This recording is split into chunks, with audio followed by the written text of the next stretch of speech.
Hello বন্ধুরা, Anita ভিলফুড kitchen আপনাদের সবাইকে স্বাগত জানাই। আজকে আমি রান্না করব মুরগির ছাল। এখানে আমি মুরগির ছাল এনে ভালোভাবে ছাড়িয়ে পরিষ্কার করে নিয়েছি। এদিকে উনুনে একটা কড়াই বসিয়ে দিয়েছি। এখন আমি কড়াইয়ে তেল দিয়ে নেব। কড়াইয়ে সরষের তেল দিয়ে নিলাম। তেলটা গরম হয়ে গেছে, এখন আমি তেলে জিরে তেজপাতা দিয়ে নিচ্ছি। দেখুন জিরে তেজপাতাটা আমার একদম ভালোভাবে ভাজা হয়ে গেছে। এখন আমি দিয়ে দেবো পেঁয়াজ কুচি।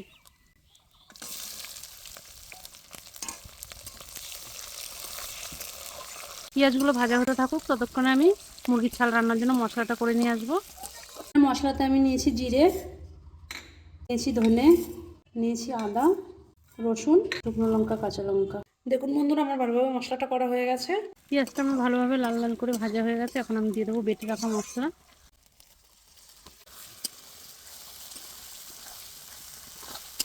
এবার আমি মশলাটাকে ভালোভাবে কষিয়ে নেব। মশলাটা আমার কষানো হয়ে এসছে। এখন আমি দিয়ে দেবো স্বাদ মতো লবণ। মশলাটা আরেকটু ভালো করে কষাবো। মশলাটা আমার কষানো হয়ে গেছে। এখন আমি দিয়ে দেবো বেছে রাখা মুরগির ছালগুলো।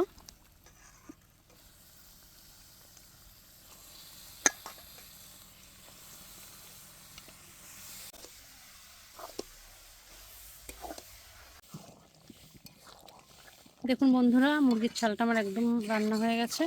এবার আমি গরম মশলা বাটা দিয়ে নামিয়ে নেব।